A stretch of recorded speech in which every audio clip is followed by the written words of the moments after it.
kind of trying to say this is it and that goes against me, but he's still got it going, rolling good.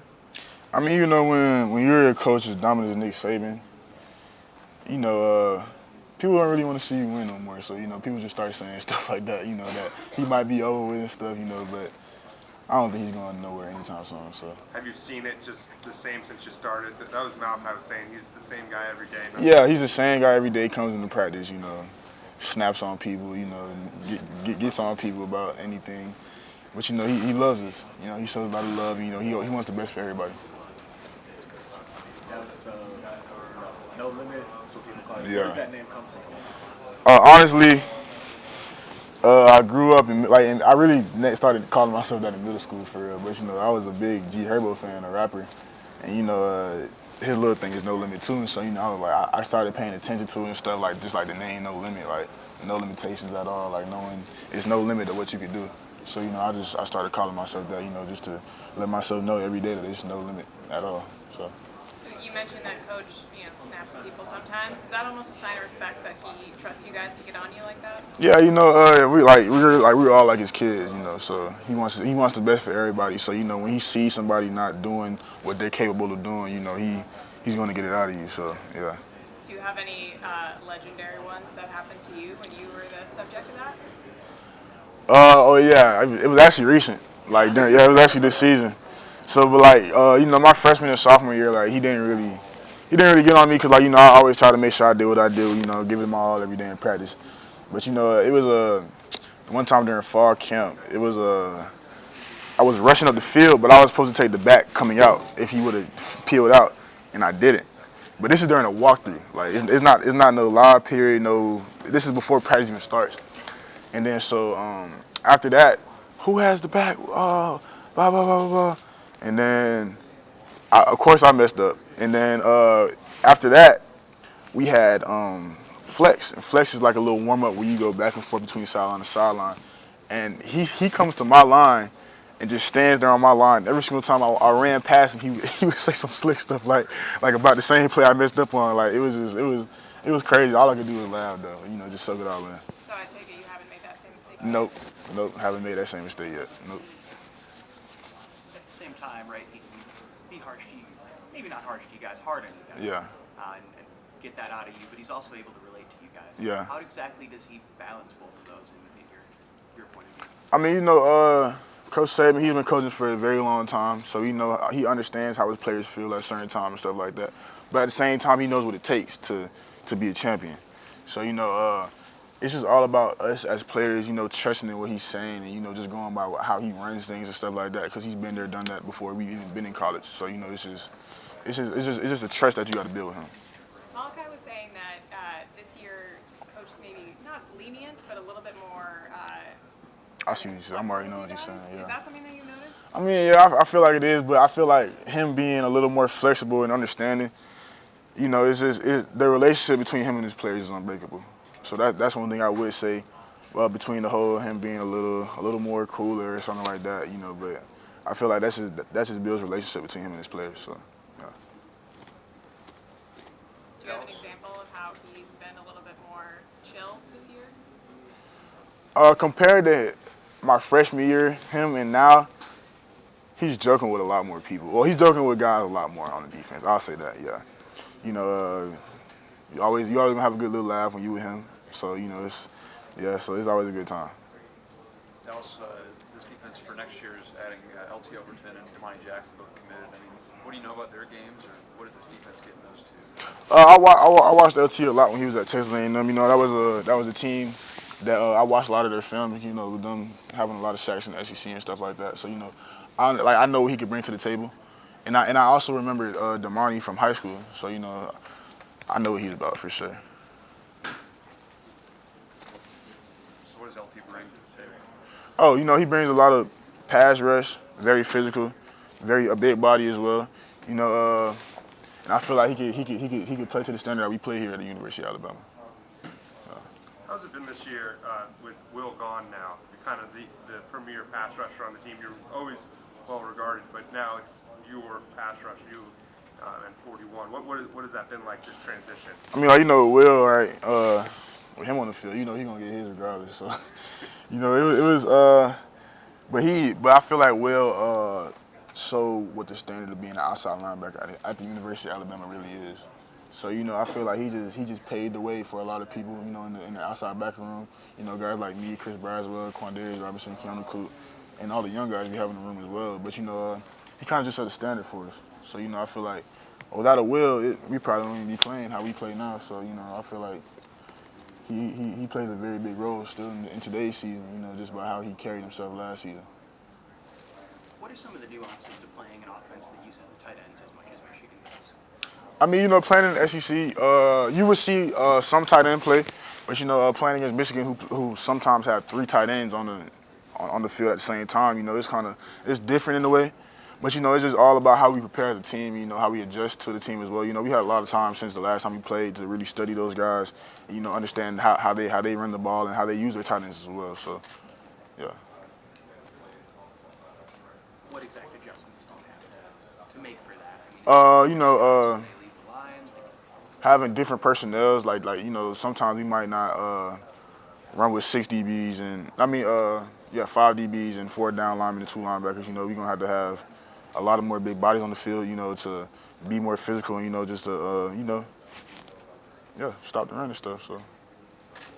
Dallas, we were talking to Kevin Steele, and he's been through so many battles running defenses. How invaluable is it to have a resource like him every single day coaching you guys up? Yeah, having a resource like Kevin Steele, in the defensive room, he's been around for a long time. He's coached a lot of great defenses, and it's just a blessing to have a guy like that with a lot of wisdom in your room. He can tell you when things are wrong, tell you what he sees, tell you his point of view of things and stuff like that. So it's just always good to have a guy like that so you can pick his brain and understand how he thinks. And Lawson was telling us earlier how, he gets after you guys to light a fire. Hold on, repeat that. Lawson was saying earlier, Deontay Lawson was saying that he knows how to motivate you guys. What's it like in the locker room when he's really getting you going? Let me reverse that. When I'm getting him going, when I'm getting him going. But now, D-Law, that's my guy. It's been my day one dude. Since my freshman year. My roommate in the dorms, of course. But just having a guy like that, the chemistry that we have on the defense, I feel like is unmatched.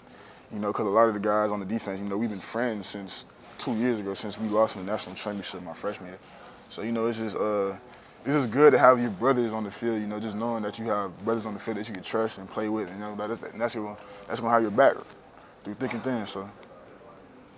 Michigan's without All-American guard Zach Zinner. They've moved Barnhart over and put Trente Jones in that tackle spot. Yeah. Have you guys seen a lot from those two? Obviously, Barnhart played a lot of tackle this year, but just moved over. And then Trente Jones has been around for a while, but is really just getting his first chance. Yeah. I feel like they kind of filled in that role of Zach Zinner being hurt. But, I feel like overall it's dogs on that O-line for sure. Like, it's a lot of older, experienced guys that understand football and understand run schemes and how to pass it and all type of stuff. But, I feel like they never really missed a beat with Zach Zinner being gone. So, I feel like that's going to be a big challenge on Monday, when we play against those guys. Do you still talk to Will Anderson? Oh, yeah. What's your relationship like since he's left Alabama? I mean, yeah, we still talk on the phone to this day. Which I just look at him as a big brother, a role model that I could always ask questions to, and just see how it was for him when he was in the shoes I'm in now. So and just seeing like how he led the team, and just checking up on him, just seeing how he's doing. Everybody needs a friend that you can call up on, check up on, see how their men are doing. It's his first year in the NFL and stuff like that. So that could possibly be a challenge for him. So but yeah, I've always kept in contact with Will.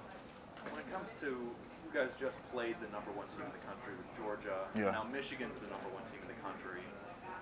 Does it feel the same playing? Obviously Georgia was on a huge winning streak, and Michigan's the new number 1 team. Do you guys feel like you're still playing the number 1 team in the country? I mean, honestly, like that ranking stuff doesn't mean nothing. I'm gonna just be real with you. Like, we don't care if you rank number 1, number 25, number 1,000. We gonna play the same football we've been playing since. It don't really matter. I feel like who we play, what you rank. At the end of the day, we still got to put on shoulder pads and helmets, and play ball. So, I feel like that's how we approach things. Dallas, Coach Saban's known to always be dressed real sharply. Yeah. If you were a coach, what would your game day fit be? If I was coach, what would my game day fit be? Me being me, I'll say a mink jacket, a mink coat, like one of the big mink coats, like one of them. just a regular button-down white shirt, you know. Might throw on like a little fedora or something like that, you know, tilted to the side. That's just me though, you know. It's some khaki pants and you know some loafers. Anything stand out a lot about J.J. McCarthy? He says that he's back to 100% after getting hurt a little bit at the Penn State game. He Yeah. can run, he can throw. Anything you guys are really trying to avoid letting him do? You know, just letting him run out the pocket because I feel like that's where he makes a lot of plays. But you know, he's a playmaker in general though. You know, I feel like he's a field general. He leads that offense very well. You know, you can just tell that like they're very sharp and precise on what they do on offense. You know, but I feel like overall he's a good quarterback. It's going to be a challenge to play him on Monday. What about Alex Orji, backup quarterback for Michigan? He comes in some Wildcat type packages. Anything you guys see on film from him? Yeah, he's an athlete for sure. He's a very freak athlete. But you know, it's just we gonna have to contain him when he's back there at Wildcat and stuff like that. You know, just have to be prepared for whatever we face. But the comparisons between Orji and Milroe, anything that you see on tape that those two do alike? I mean, well, you know, they both athletes for sure. But you know, that's at the end of the day, that's Alex Orji and that's Jalen Milroe. So you know, I can't really compare and contrast. You know, and ain't really, you know. So yeah. You played for George Smith at Aquinas, right? Yeah. Legendary. Legend. High school coach. Legend. What are your thoughts about, you know, the stretch of 7 years, Yeah. high school through now, working with two legendary coaches? Yeah, you know, it's just I feel like I always wanted to be coached by a great coach that knows what they're doing, that's been around for a very long time. So, you know, I feel like when I transferred to St. Thomas, I trusted Coach Smith and Coach Harriet and what they built at that school. So, you know, I feel like that was the best fit for me. And I kind of took those same type of ways how I went about things about coming to the University of Alabama, being coached by Nick Saban. So, you know, I feel like it kind of correlates in a way, you know, just being coached by two greats. You think you got to Alabama more prepared for playing at Alabama because of what you learned from Coach Smith? I mean, honestly, college is a whole new beast. So I feel like no matter what you prepare for in high school, you are going against grown men now. Like you're going against grown guys that been there for 3-4 years, that know what they doing, and you know, just being a freshman coming in, you know, it's just something that you just gotta adjust to, honestly. But I feel like everybody adjusts in their own way and adjusts differently though. But I feel like Coach Smith did and Coach Harriet did prepare me in a way, you know, with things like we did, like we used to practice at 6 o'clock in the morning sometimes, you know. We don't practice at 6 o'clock here, but we lift at 6:30. So, you know, and just, you know, just instilling the foundation in us as a high school football team. So, you know, it's kind of the same rules and beliefs here. So You said it's a whole new ball game. yeah. So your freshman year at Alabama, you come in first practice. Who was the offensive tackle that gave you your welcome to college moment? Oh man. So I really feel like I didn't experience my welcome to college moment till my first practice with the ones. So in high school, in fall camp, I was with the threes a lot because, you know, it wasn't really no injuries. And then when guys went down like Chris Allen and Drew Sanders, like it was my turn to step up, and I was with the threes. So, you know, I really feel like the dude, like my first day of practice with the ones, and I went against Emil Ekiyor and Evan Neal. That was my welcome to college moment. It was like the first snapping team or something like that. Like Evan Neal probably drove me back. Like he drove me out the screen on the field. So it's not like he didn't even drive me back. Like I was really out the screen, and like I was like I couldn't even be mad at it. But yeah, but you know I don't regret none of that because he got me better. You know, he got me prepared. So you know, going against the guys like that in practice made the games even easier. So you know, it's just a blessing. But you know, everybody get dogged out though they freshman year. So. Is that what makes a program like Alabama so special, you think, where there's that depth and experience all across the Yeah. where you can get better like that? Yeah. You know, the guys who go against the practice every day, you know, they some of the best in the country, in my opinion. But, you know, like, for example, like, you know, me and Chris Braswell, we go up against J.C. Latham every day. And, you know, J.C. Latham, in my opinion, he's the best tackle in college football right now. But, you know, just going against guys like that in practice is always competition, and you always learn to get better every day. So that's one thing I would say. Dallas, you expect excellence out of yourself, and you see that in how you play, but what does Coach Saban demand out of you on a daily basis? He really demands me to be a leader, you know, because I've been playing since I was a freshman and stuff like that. So, you know, I guess he understands that, like, I've been there and was mature enough as a young dude, you know, to handle my business. So I guess he wants me to instill that into the younger guys that we have on the defense and stuff like that, and just the team in general. So, you know, he just listens to me to be a leader, you know, make sure that things are being ran right in practice and, you know, in the locker room as well and off the field. So. Dallas, Michigan is a team that likes its trick plays, some sort of fake almost every game.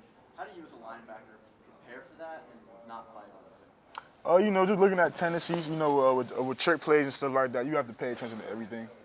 You know, but I feel like just a lot of film preparation, you know, just being on your P's and Q's on the field, you know, it's important in stopping trick plays. Do you think there's any way to predict them, or is it just kind of once the play happens, diagnosing it quickly? I feel like you can't really predict when a trick play is going to happen, but like something's going to be off for sure. But you just got to read and react to it. You know, that's all football is, especially on defense. Read and react. What's the best trick play you've gone up against in practice or in a game? I ain't gonna lie, I got to get my hats off to Arkansas when we played in my freshman year, I believe. When we played Arkansas my freshman year, they hit us with a fake field goal and scored, and then kicked the field goal out there, like a real field goal after. So, you know, I feel like it really caught everybody out guard for real. Yeah, that for sure. Malachi said that one of the big things with Coach Steele this year has been him kind of re-implementing the Bama standard Yeah. back in fall camp. How is that something you kind of saw with him working under Coach Steele this year? Oh yeah, for sure. You know, seeing Coach Steele when he first came in, he always talked about how he coached here at the University of Alabama. You know, he coached a lot of good guys as well. You know, he tried to instill what it was back then when he was here into us now. So, you know, I feel like he's done a very good job at that, you know, just letting us know like how things are supposed to be ran out here at the University of Alabama, how we're supposed to practice and playing the games and just prepare in general. So, and the attitude we're supposed to have as a defense. So, I feel like having Coach Steele in the room has been a very good, been an advantage.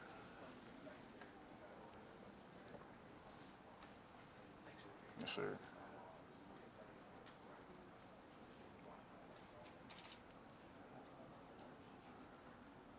Yesterday, you guys were saying something about going to Rodeo Drive, back shopping. Have you done any of that?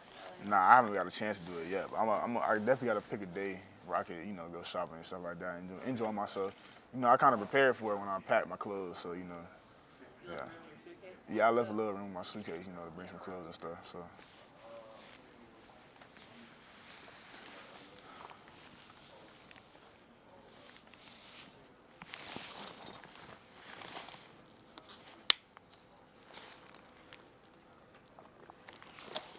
Well, we still got a minute. I'll ask you about the personality of this team. What's maybe different about this team compared to the last two? I feel like the personality between this team and the past two teams I was on is the chemistry that we have as a whole team. You know, the past 2 years, I feel like, you know, it's a team, but, you know, they have like little groups and cliques that, you know, that would have. You know, I feel like this year is a difference because everybody's together as a team. You know, just we have a lot of team events. You know, people might come over to people's houses and stuff like that just to eat. And so, you know, I feel like the chemistry and the bonding and the camaraderie we have as a team is very good compared to the last 2 years. So that wasn't maybe as much of the case the last 2 years? Nah. How did that change then? It changed when over this summer, you know, we had guys like, you know, Chap, Haha, and you know, Denzel really emphasize about how important it is to do stuff as a team, you know, just to be each other's brother. You know, we like to say B-side 5, you know, and so I feel like that's something that we take serious every day. All right, that'll do it for the Alabama media available. Yes, sir. Oh, shit. My bad.